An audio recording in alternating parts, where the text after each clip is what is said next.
Hi guys, this is my very quick sort of rough tutorial because I've never done a screen recording of CoughDrop, of setting up a basic CoughDrop board. I made a new trial account with CoughDrop. You get 2 free months you can try it without paying anything, which I think is fabulous. And I picked a Core 60 board for a some experience communicator, and it set up for me a Core 60 with 4 visible buttons. All of these little squares are places you can put buttons, and I'll show you in a minute that there are actually buttons under there. You just can't see or click them right now. Right now you can only click things like Go. Yes. but it's very, very limiting on what you can say. The more you can say, the more your communicator can say, the more you can model, the better it is for everyone, which is why we want to start with a great big board like a Core 60 and not something like a Core 10. It's tempting because it's going to feel very overwhelming at first with all of these options and all of these buttons, and how are you and your communicator ever going to remember where they all are? Practice. Keep in mind that you and your communicator are learning a new language. It's not something that's going to come naturally for anybody at first. It's going to be awkward, it's going to be difficult. But as you practice using it like any language, you'll start to pick it up. So to edit our first thing, we want to go to exit speak mode, and then we want to click edit board. Suddenly, there's a whole bunch of buttons. All of these have things in them now. My son's board is a little bit smaller. I think it's a 5x8. So we don't have so much like he and she and they on the home screen. We have it a couple of clicks back. Home screen makes it easy, but it's a lot to look at. So it's really up to you. Now, all of these that are sort of grayed out mean that they're hidden. We're going to unhide a couple so we can use them on the main board. We will unhide I. We will unhide you. We will unhide do. We'll unhide want. And we will unhide eat. Now, in these now unhidden buttons, because see the colors are bright now, you have a couple of options. You have this blue speech bubble, or you have a white file folder. Blue speech bubbles are not linked. When you go back to speak mode, it doesn't go anywhere. When you click the button, it just vocalizes. I. When we go back to edit, these boards with the white file folders are linked. If the white file folder is grayed out, it means the link is not currently active.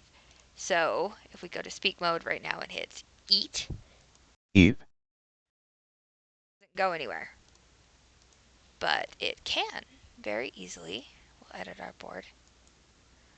We will go to link to another board. Now I'll show you how to make a new one to link to later. Right now this one already has one set up, Core 60 eat. Then we will unclick disable this link action for now. We save, speak mode. Now when we click eat, board, which has a lot of options, none of which are hidden at the moment. And I want to show you a couple of other things.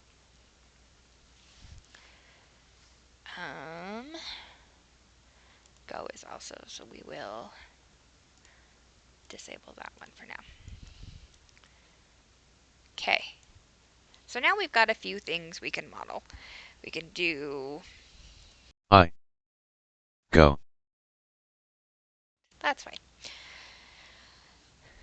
When you're talking about yourself, when you're modeling, You are I. You're not modeling what your child is saying because you can't speak for your child. If you're speaking, children say I, they mean themselves. And you will mean yourself. This is your child's voice and you cannot speak for them. So if you're saying somewhere You. Go. and not I go,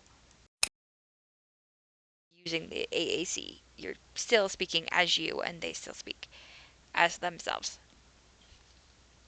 So the way that I have this set up and the way that I like it, but it is a matter of preference, is linked boards don't vocalize, they don't go in the vocalization box when you click them. First, I'll show you something that is the way that I do it, and then we'll look at something that happens when you do have it vocalize every button press. So, for something my son likes is swing, so I will do something like You. Want. Swing. You want swing.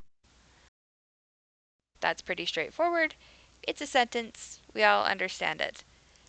But if we instead go to sound, is it sound?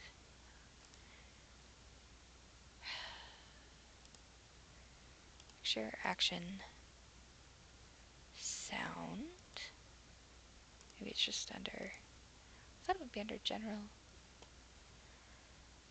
Oh, I can never remember.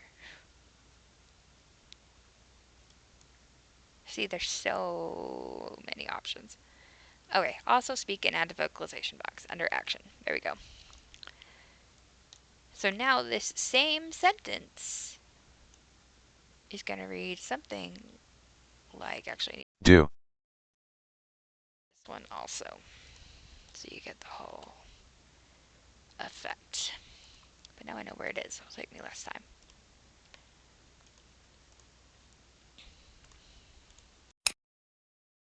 Like, I.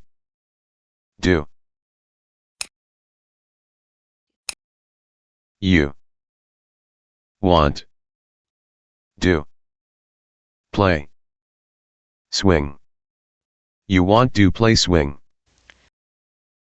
has the benefit of telling you what all the buttons you had to hit to get there were, but it doesn't sound very much like natural speech. There are advantages and disadvantages to both. I just happen to like not vocalizing linked buttons. So we'll turn that off there. One thing you'll also notice with the linked buttons you see on this main page, do, is 3 in and 1 at the top. Because I do it the way that I do it, I will also want to have where I can hit it separately in the exact same place. Motor planning is super important. You want to know where your buttons are and you want your buttons to always stay in the same place. That's why having a big board, even though it's a bit overwhelming at first, is great because then you can add to it um, without necessarily making your buttons smaller by adding another row. Because CoughDrop, the one real disadvantage of CoughDrop, I think, is it'll just make your buttons smaller. Let me see if I can grid one this way, grid one this way. See, it just made the buttons smaller. It doesn't scroll. Where other programs do. So you want to keep them the same size when you go to linked and the buttons are bigger. Makes it confusing. Just to keep them all the same. Whoops. Shrink it back to where it was. Oops. I don't do this very often. There we go. Now it's the same size, and the buttons will stay where they were on the next page. Now you don't, I guess play you still do have on the next page. You won't always, but most of the time you would have the vocalization button on the second page. So this is my very, very, very basic start to cough drop. I'm thinking next time I'll show you how to customize the button, the picture, what it says, basically just editing a button that may have come on your core board that you don't necessarily need. If you need other things before that, or if this is confusing, let me know and I'll try and clarify. Hope this helps your very basic beginning of CoughDrop. Thanks, guys.